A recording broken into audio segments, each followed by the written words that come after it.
숨쉬는 성경, 숨쉬는 삶. 숨숨 성경 읽게 오신 여러분들을 환영합니다. 박대웅 목사입니다. 박대웅 목사입니다. 안녕하세요. 안녕하세요. 네, 목사님 안녕하세요. 네.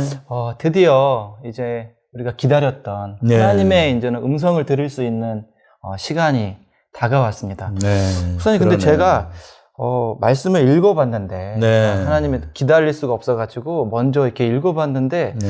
제 마음에 지금 제 솔직한 심정으로는 마음에 많이 답답함이 있어요. 그러니까 하나님이 뭐 이렇게 시원하게 요백에 네 잘못 아니야 뭐 이런 말씀 해주시는 것도 아니고 계속 오히려 질문으로 이렇게 말씀하시거든요. 그래서 오늘은 과연 목사님이 이거를 잘 설명해 주실 수 있을까 좀 걱정도 돼요. 사실 제 입장에서는 제가 이해를 못하기 때문에 목사님 어떻게 해주실까 기대도 되고. 그러면은 이렇게 합시다.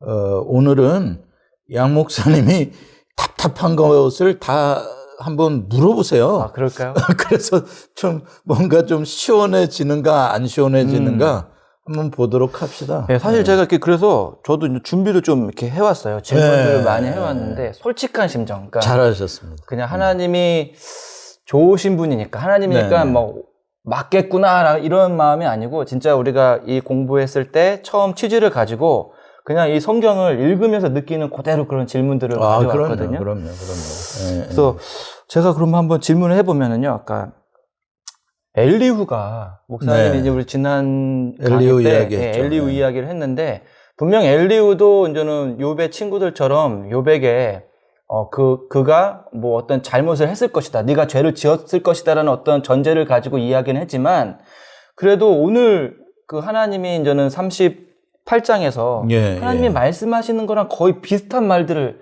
많이 해요. 제가 봤을 때는. 예를 들면은 그 37장 7절의 말씀에 보면 엘리후가 하나님은 우리가 헤아릴 수 없는 큰 일을 행하시는 분이라는 것으로 이렇게 요약할 수가 있는 것 같아요. 오늘 그 하나님이 이제 그러니까 37장에서 그 엘리후가 했던 말들, 그러니까 하나님은 너무 크신 분이고 너는 다 알 수 없다. 막 이런 식으로 얘기했는데 오늘 드디어 하나님의 이제 음성이 들렸는데 하나님도 욥에게 하시는 말씀은 그냥 다짜고짜 질문을 계속 던져요. 욥에게. 그러니까 뭐 네가 예를 들면은 뭐 천지 창조에 대한 어떤 질서의 세계, 하나님의 어떤 동물들을 다스리는 모든 세계에 대해서 네가 아느냐?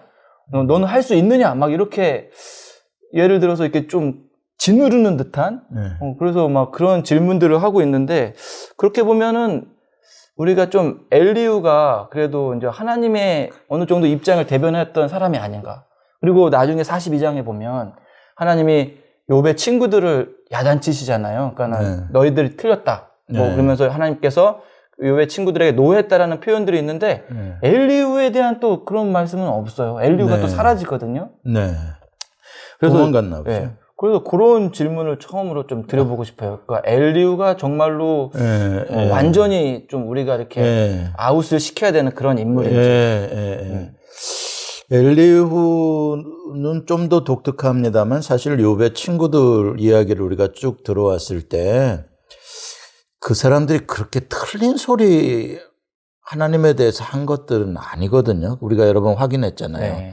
많은 부분 참 은혜로운 말들 하나님에 대해서 바르게 주장하는 것들이 참 많았죠. 다만 이제 욥이 의인으로서 고난을 당한다는 것만 인정을 하지 않고 할 뿐이지 사실 하나님에 대해서 이렇게 변론하고 이렇게 하는 부분은 사실 굉장히 우리가 아멘하고 심지어는 제가 그랬잖아요. 설교 재료로 그대로 써도 좋은 그런 표현들이 참 많다.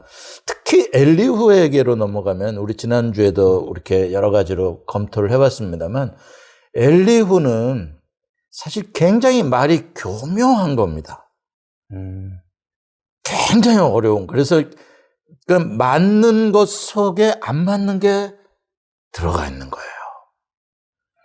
잘 피해가면서 이렇게 어떻게. 그러니까는 전체적으로는 무지하게 말인 것 같은데 그 안에 비진리가 섞여 있는. 그렇기 때문에 이게 분별하고 이거를 한다는 게 더 교묘하게 어렵게 된 게 엘리후의 말이거든요. 그래서 우리가 이 욥의 친구들이나 물론 욥도 마찬가지지만 엘리후의 말들을 우리가 들을 때는 굉장히 세밀한 그 하나님의 그 지식에 대한 분별력을 가지고 접근하지 않으면 이거 맞는데? 그렇게 결론을 내릴 수 있는 거죠. 근데 그게 아니라 맞는 부분이 상당히 있지만 결정적으로 뭔가 잘못 적용하고 틀린 부분이 있는 부분에 대해서 우리가 굉장히 놀라야 되는 거죠. 그러면은 욥의 친구들은 그냥 약간 무지하다라고 이렇게 봐줄 수 있다면 엘리후는 약간 이단인가?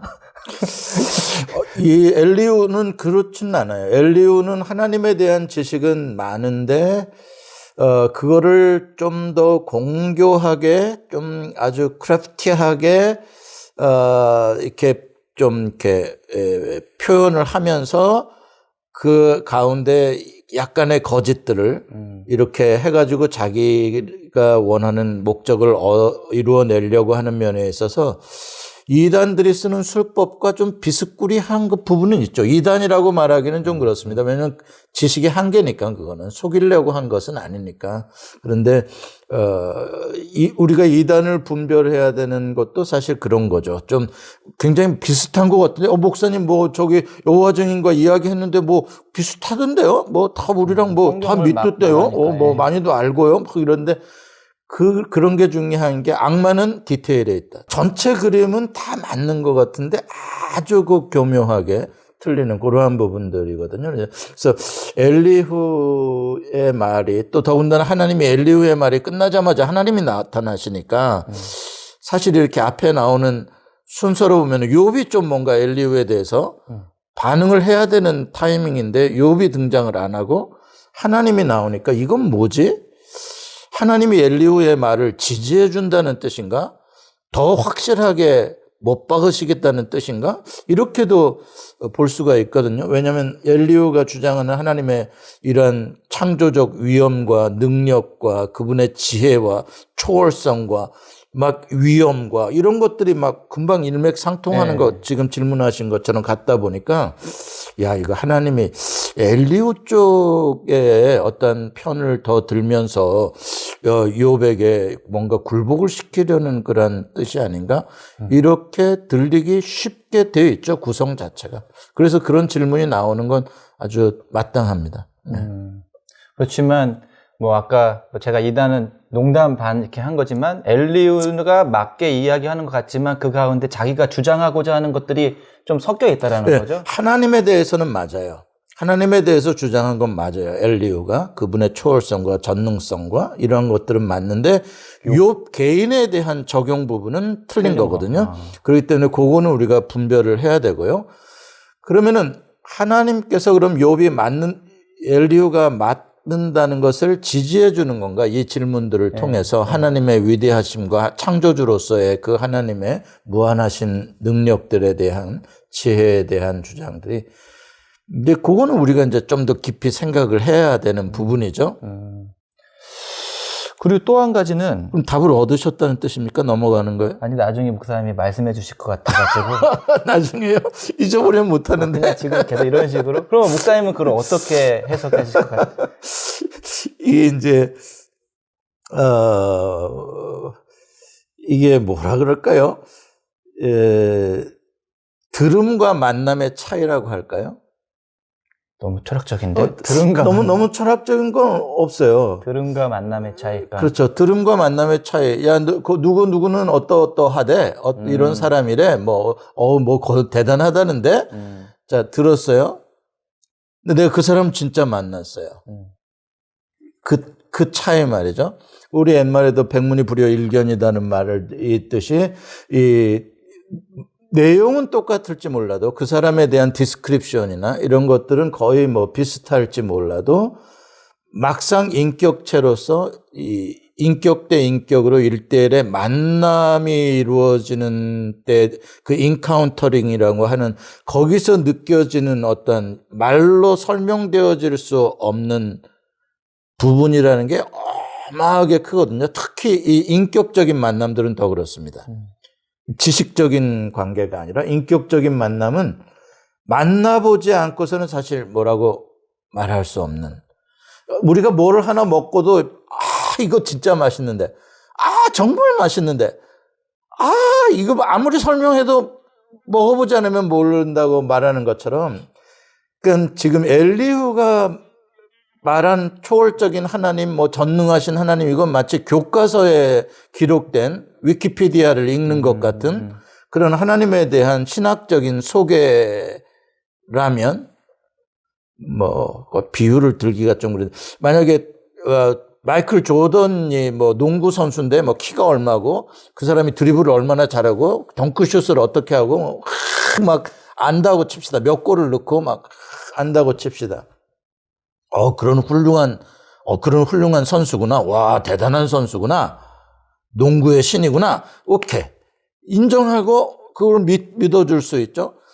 그러나 마이클 조던과 내가 한 코트에서 한번 뛰어봤다. 농구를.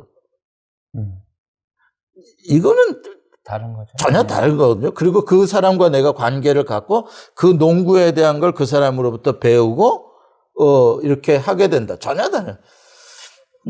타이거 우즈랑 내가 한 골프를 한번 쳐봤다. 타이거 우즈는 이런 사람이다라는 것과는 잘. 하물며 인간도 만남과 들음의 차이가 그 정도 이 차이가 날진데, 뭐 우리가 보면은 그런 표현 하잖아요. 야, 장난 아니던데. 막 이런 거 있잖아요. 내가 직접 경험해 봤을 때 오는 충격, 들었던 것과. 이제 그러니까 엘리후가 소개하는 하나님은 이 교과서와 그런 백과사전에서의 그런 어떤 하나님의 모습을 디스크립션 한 거라면, 그분이 이제 직접 나타나신 만남 속에서 욥이 느끼는 충격과 그 숨쉬기도 어려울 정도의 그 하나님의 그 위대하심의 인격, 뭐 그 상상, 우리는 그런 만남을 잘 안 해봤기 때문에 사실은 잘 이것만 봐가지고 사실은 모르죠. 그러나 그거는 내용이 같다고 절대 같은 게 아니죠. 여기서 지금 하나님이 우리에게 갖고자 하는 믿음이라는 게 어떤 건가, 욥기의 가장 중요한 주제를 우리에게 던져주시는 거예요. 하나님은 초월적인 분이시다. 교과서적으로 알고 앵무새처럼 되뇌이고 그런 하나님을 경배하자라고 하는 신앙을 원하지 않으셔요. 하나님은 만나서 느끼고 체험하고 대화하고 질문하고 그러한 산 체험의 1대1의 인격적인 만남의 관계에 신앙과 지식을 원하시는 분이라는 거죠. 그러니까 엘리후가 뭐 말한 거는 다 맞지만, 그러니까 제가 그러니까 정리해 보자면 엘리후의 하나님은 그러면 아직 그러니까 없는 건가? 그러니까는 우리가 교회에서 배워갖고 그런 비유를 또 많이 하잖아요. 그러니까는 목사님한테 배우고 막 공부해서 아는 하나님. 근데 나의 하나님, 내가 만난 하나님이 없는 경우가 많이 있잖아요. 예. 그래서 그런 것처럼 아직 엘리후가 뭐 틀렸다 이런 게 아니고 좀 부족함인 거네요. 아직 하나님을 온전히 그렇죠. 다. 하나님이 어떠한 신앙을 갖기를 원하는지를 모르고 이런 식으로 하면 하나님을 인정해드리고 하나님을 창조주로서 전능자로서 우리가 경외해드리고 경배해드리는 걸로 아는 거죠. 그게 문제인 거죠. 그러나 하나님은 그거를 신앙이라고 보지는 않는 거죠. 내가 원하는 건 그런 경배나 받고 저 위에서 초월자로서 나를 알아주는구나 해피하고, 하나님은 그게 아닌 거죠. 하나님은 욥처럼 질문하고 자기의 삶 속의 문제 가운데 그 하나님을 끌어들이고 실제 그 하나님의 존재에 대해서 질문해보고 만나기를 원하고 직접 듣기를 원하고, 이렇게 하나님과의 만남에 대한 어떤 그 열정들, 그 기대들, 그러한 그 속에서 자라나며 하나님을 알아가는, 그렇잖아요. 우리가 누군가를 알아간다고 할 때 교과서에 있는 인물을 알아갈 수는 없잖아요. 그렇죠? 나랑 만나야지 알아가지는 거죠.